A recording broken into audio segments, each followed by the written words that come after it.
सभी भाइयों को जय श्री राधे, जय श्री कृष्णा। आज मैं आपके सामने कुछ धर्म के ठेकेदारों के ऊपर, कुछ राधा शास्त्री और आर्यन शास्त्री के ऊपर कहूँगा, जो कि आप लोग देख रहे हैं फेसबुक पर और यूट्यूब चैनल पर। ये वीडियो वायरल हो रही है राधा शास्त्री जी के जो गाने की, चूड़ियाँ बजाऊं कि बजाऊं कंगना, और चाहे दूर सासरो हो तो कालो बलम नहीं हो तो। अच्छा, इसमें जो कुछ पॉजिटिव, जो नेगेटिव सोच वाले हैं, नकारात्मक सोच वाले हैं, उन्होंने राधा शास्त्री के गाने को गलत और अश्लीलता युक्त बताया है। और जो धर्म के ठेकेदार हैं, जो धर्म के ठेकेदार बने फिर रहे हैं, वो सारे के सारे धर्म के ठेकेदार राधा शास्त्री के खिलाफ जा रहे हैं, राधा शास्त्री के खिलाफ वीडियो बना रहे हैं। अगर हमसे हमारे दिल की बात कही जाए तो राधा शास्त्री ने कुछ भी गलत नहीं गाया है। कुछ भी जब गलत नहीं गाया है, जब अगर आप हर किसी के ऊपर बोलने के लिए तैयार हो तो कुछ नहीं गलत गाया है। अगर आप राधा शास्त्री के ऊपर बोल रहे हो, प्रॉपर राधा शास्त्री के ऊपर बोल रहे हो, तो कुछ भी गलत नहीं गाया है। और अगर हर किसी कलाकार के ऊपर बोल रहे हो, हर भ्रष्ट कथावाचक के ऊपर बोल रहे हो, तो राधा शास्त्री ने बहुत कुछ गलत गाया है। एक बात बताओ, ये काला बलम नहीं हो तो और चाहे दूर सासरो हो तो, ये गाना सर्वप्रथम उषा शास्त्री ने गाया। तब ये धर्म के ठेकेदार कहां सो रहे थे? उस वक्त ऑब्जेक्शन क्यों नहीं उठाया गया? अगर यही ऑब्जेक्शन उठाया गया होता तो आज कोई भी कथावाचक नहीं गाता। जहां भी कथा होती है, इस गाने की सभी कथावाचक गाते हैं। ऑब्जेक्शन उठाओ। आप लोग, हमारे जो धर्म के ठेकेदार हैं, ये किसी एक ही कथावाचक के ऊपर उंगली क्यों उठाते हैं? और ज्यादातर धर्म के ठेकेदार, ज्यादातर धर्मगुरु जो बन रहे हैं, वो जातिवाद पर ही बनते हैं। लेकिन मैं एक खुद यादव हूं, मैं खुद एक यादव हूं, लेकिन मैं किसी भी जात बिरादरी को नहीं मानता। लेकिन कुछ लोग कह रहे हैं कि राधा शास्त्री जाटव है, चमार है, इसने अपनी बिरादरी छिपाई। मेरे विचार से राधा शास्त्री को ऐसा नहीं करना चाहिए था। राधा शास्त्री को अपनी बिरादरी, जात छिपाने की जरूरत नहीं थी। जैसे कि लोग कहते हैं यादव जाति सबसे गौरवशाली है, मैं भी मानता हूं यादव जात बहुत अच्छी है, बहुत ऊंची कास्ट है, उसका एक अपना खुद का गौरव रहा है। और तो इसमें मैं ये भी कहूंगा कि चमार जात का भी एक बहुत बड़ा गौरव है। इस चमार जाति में संत महात्मा रैदास हुए थे। वही रैदास जिसे छत्राणियों में एक महान विदुषी नारी हुई थी, जिसका नाम था मीराबाई। मीराबाई ने उन्हें अपना गुरु मान लिया था। तो मैं राधा शास्त्री जी के लिए कहूंगा कि आपने जो ये जात बिरादरी छुपाई, आपने गलत छुपाई। आपकी भी जात का मुझे नहीं पता है कि आप हकीकत में ही चमार हैं, कौन हैं, लेकिन आपकी भी जात का बहुत बड़ा गौरव रहा है। इस चमार जाति में बहुत बड़े बड़े लोग पैदा हुए हैं, और इस जात बिरादरी से विशेष जानकारी मेरे पास मौजूद है। अब आ जाइए ये नाई ठाकुर।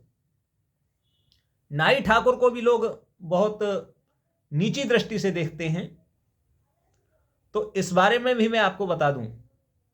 नाई जाति में आल्हा खंड से संबंधित एक योद्धा हुए थे, रूपनवारी।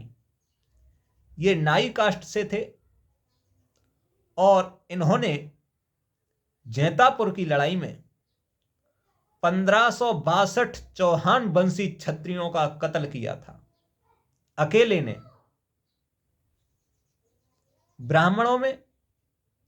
ब्राह्मणों में ये महर्षि परशुराम हुए हैं। इन्होंने 21 बार पृथ्वी को क्षत्रियों से हीन किया था। अब आ जाइए क्षत्रियों में विश्वामित्र हुए थे, जो कन्नौज के राजा बने थे, और कन्नौज के राजा होकर के भी इन्होंने ब्राह्मण बने तपस्या के बल से। तो ऐसा कुछ नहीं है, हर जात बिरादरी कोई भी कास्ट क्यों ना हो, और मेरे पास हर कास्ट का एक गौरवशाली इतिहास जरूर है, मेरे पास विद प्रमाणित है। तो राधा शास्त्री जी को ऐसा नहीं करना चाहिए था। लेकिन जो लोग कहते हैं हम यादव हैं, और वही एक आर्यन शास्त्री हैं जो खुद यादव हैं, मुझे तो शर्म आती है उनके नाम पर। वो लड़की कह रही है कि 5 साल हम उनके पास रही थी और उनको उनके पैसे से मतलब यूज किया गया, उनके पैसे से, गाड़ी से, सब कुछ, सब तरीके से, और वही आदमी धोखा दे गया। बहुत गलत है। लेकिन इस बात को छोड़े, इन बातों से हमें कोई मतलब नहीं है। और इसमें जो धर्म के ठेकेदार हैं, जिन्होंने राधा शास्त्री जी के ऊपर इतना ऑब्जेक्शन उठाया, तो वे लोग उन लोगों के ऊपर ऑब्जेक्शन क्यों नहीं उठाते जो लोग गलत गलत गाने गा रहे हैं। राधा शास्त्री ने गाने गा दिए, चलो आपने ऑब्जेक्शन उठाया, अच्छी बात है। अगर आप राधा शास्त्री के ऊपर ऑब्जेक्शन उठा रहे तो और भी कथावाचकों के ऊपर ऑब्जेक्शन उठाओ। भाई, तुम धर्म के ठेकेदार हो और आपको पक्षपात नहीं करना चाहिए, क्योंकि आप धर्म के ठेकेदार हो। दूसरी बात, मैंने मेरे पास कई वीडियो हैं इन चीजों की, कि किस आदमी ने, किन लोगों ने व्यास गद्दी पर बैठ के गलत गाया है।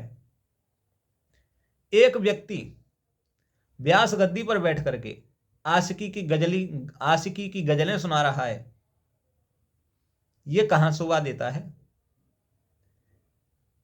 एक लड़का व्यास गद्दी पर बैठ के कह रहा है कि बिन मारे महरिया रुकत नाए, जाके द्वारे से रड़ुआ हटत नाए। बिन मारे महरिया रुकत नाए, जाके द्वारे से रड़ुआ हटत नाए। एक बोली चिरैया मधुर बानी, एक छोटी सी कुइया तनिक पानी। इन गानों में क्या है, और वही व्यक्ति इन व्यास गद्दी पर बैठ के ऐसे ऐसे भद्दे गाने गा रहा है। ऑब्जेक्शन उठाओ, बोलो उन लोगों के ऊपर। और इन लोगों के ऊपर किसी ने कुछ नहीं बोला। भाई, क्यों बोलोगे तुम उनके ऊपर? वो लड़की थोड़ी है जिसे आप बदनाम करोगे। तो मेरा कहना यही है, भाई सुधर जाओ धर्म के ठेकेदारों।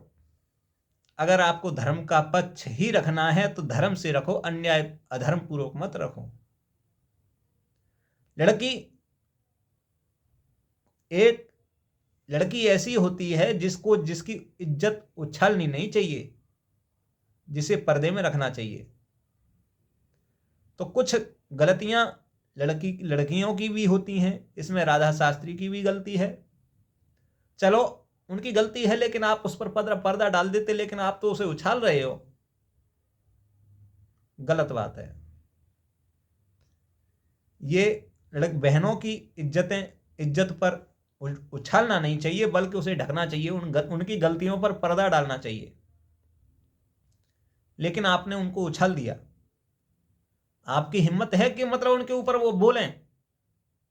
नहीं। धन्यवाद। जय श्री राधे, जय श्री कृष्णा। और मैं सभी धर्म के ठेकेदारों के लिए एक संदेश और देना चाहता हूं कि अगर आप लोग इन भ्रष्ट कथावाचकों के ऊपर, चाहे वो लड़की ही क्यों न हो, अगर आप इनके ऊपर बोलना चाहें तो सबसे पहले अपने जो कथावाचक भाई हैं उनके ऊपर भी देख लें कि ये हमारे धर्म के जो कथावाचक हैं ये कैसे हैं, उसके बाद ही बोलें। अगर आप उन लोगों के ऊपर नहीं बोल सकते तो आपको कोई अधिकार नहीं है किसी भी कथावाचका के ऊपर बोलने का। जय श्री राधे, जय श्री कृष्णा। मिलता हूं अगली वीडियो के साथ। जय श्री कृष्ण।